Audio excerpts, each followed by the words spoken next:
How's it going, everybody? My name is Spencer Presley, and I'm here doing my first sort of debut video into vlogging, which I guess it is. I don't know. Basically, I've been wanting to do more YouTube video stuff for a long time. Lack of resources make it super awesome. But either way, I'm not going to let that stop me, so I'm just going to use my phone camera for now and see what happens. But basically, what I kind of want to do is have a weekday set of videos, so every Monday through Friday, I kind of want to just be able to sit down, talk for however long it is about whatever's on my mind, and hopefully you people are interested, and we'll discuss it along with me in the comments below. So, I've been doing a lot of thinking of what I wanted my first topic to be on, and I've even shot a couple of these before, but I've just been kind of getting ready because there's a certain way you have to sort of act without hating yourself 100% in front of the camera. So at first I thought, oh, I know, I'll talk about the Xbox One not having the Kinect and stuff like that, or maybe I want to talk about Borderlands 2 on Vita. I've basically just decided now that I want to talk about Watch Dogs. Now, this doesn't have anything to do with the game. It basically just has to do with the fact that a review that I do not remember the name of was leaked early. Well, leaked, I should say. The internet likes to not have serious leaks. But basically, a review for Watch Dogs came out early, and half the people on the internet were either in the camp of, oh, this is fake, or, oh, this is real, and the game sucks. Now, this talk about it isn't going to have anything to do about what I thought of the review, what I thought of what the reviewer said about the game, even though it wasn't the highest of stuff, apparently. It's basically all due to the fact of, like, reviews nowadays and review embargoes. The reviewer said that he was, like, he had a purchased ahead copy, but still people were mad, or people were saying maybe it was from the beta, and things like that. And there's many sides you have to kind of come at from this. On one, there is the reader. The reader wants the review of like a big game like Watch Dogs as soon as possible. Well, Watch Dogs comes out end of the month, and the reviews come out a few days before on the 27th, which actually might just be a single day before. But either way, for such like a big AAA title, the fact that you're not getting a review for a really long time worries a lot of people, so they look for early reviews, whether it be in magazines that aren't even in your native tongue. They look for anything they can find just so they can either feel better about having a game pre-ordered or not. But then on the other hand, you have websites that want to please that reader and want to get the most clicks as possible because it's all about making money. That's basically how the world is, no shock there.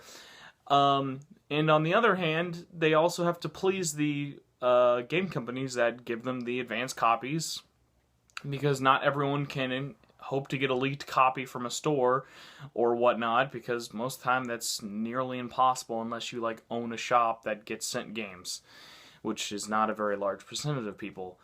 And actually, as I'm recording this video, it happened recently from today with Wolfenstein. A review is supposed to come up tomorrow, which is a Tuesday. The review is supposed to go live probably really early in the morning. Now, that's not a bad thing. Most people, when they hear about reviews, are like, oh, is the review early?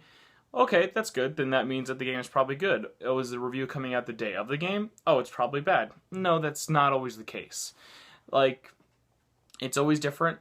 Things are very different. But if you had to kind of take that mentality and choose, okay, what's a good thing and what's a bad thing? A good thing is a publisher gives people a game. Many publishers will get you, if you write in the game's press or stuff like that, they will give you an advanced copy if you're reviewing a game and you're a well-known outlet. If they tell you, here's the game, you have it a couple of weeks, now you have until the day before the game comes out to write the review, that's usually fine. That's not something to worry about. A lot of games do that. Like Grand Theft Auto did that. Call of Duty usually doesn't have a review until the actual day it comes out or the day before. It just sort of depends on title to title. But if a game company doesn't let you review a game, like they don't give you a copy, that's something you want to worry about. Or doesn't send out a copy. Like basically anything like that, that's something that you want to be worried of. Like, take The Amazing Spider-Man. Amazing Spider-Man 2 just came out. No one got a copy. You know why? Because Activision knew it was a mediocre game. They were rushing it out for the movie, and that's all they wanted. And hell, it's still topped the 10 MPDs in April, so clearly they got what they wanted. But people like diehard fans who are looking for reviews to feel justified, I don't know why they're having to feel justified, but they want that review really early. Now, going on to the other side, what's the negative of getting a really early review? Mario Kart 8 is the most recent example. Mario Kart 8 just got a review last week. Why is that an issue? Because half a month is actually a really long time in a big month like May. Okay, say I have enough money for one game. Mario Kart 8 is getting super great reviews. I'm going to be buying it. I can't wait. What if Wolfenstein reviews come out tomorrow and are super, super good? And 9s and 8s all over the place. What if I want it? Wolfenstein's out now. Why should I wait? It's got the same score as a Mario Kart. That I have a good week and a half. I might not have played it yet. That's why. Because there is just enough time, like, in between when the review comes out, all the hype, and the release. Because this amount of time is enough time for all the hype to dwindle down. So that way you only have the really, really hardcore people. Because say you're a smaller publisher, like an Atlas or an NIS, like where you don't have a crap ton of money, well, you don't have enough money to just throw tons of ad dollars so that it's always in people's faces all the time. Sometimes companies release a game and their ad budget is the review copies of the game they send out, or maybe a magazine ad or something. Because, like, they are relying on the games journalists, I should say, to promote the game, tell people how good it is if they like it, and it's a big risk, but it's a lot cheaper than getting ads on websites, posting like all sorts of things for TV. Like, it saves them a lot of money, but you have to decide that perfect sweet spot. Like, I would say a good way for, if there's a game I'm kind of in the middle for and a really, really good review makes me want to play the game or something like that, then I'd say that you have about 5 days. 5 days before a game's release is a good time. And it can go all the way up until, like, even the day of. I remember, even for a game that isn't really considered super, super good, Conception 2. Conception 2 came out. I was no interested in it. And then basically came out. People on my Facebook group were talking all about it, and people were giving it good hype. Just picked it up because, hey, it's out. But I can't do that with Mario Kart. Mario Kart comes out at the very end of the month. So that's basically just kind of an example of that, and how reviews are... They're really weird. Video game reviews are weird. And that's not even going into the logistics of it, which I could probably spend a whole nother video talking about.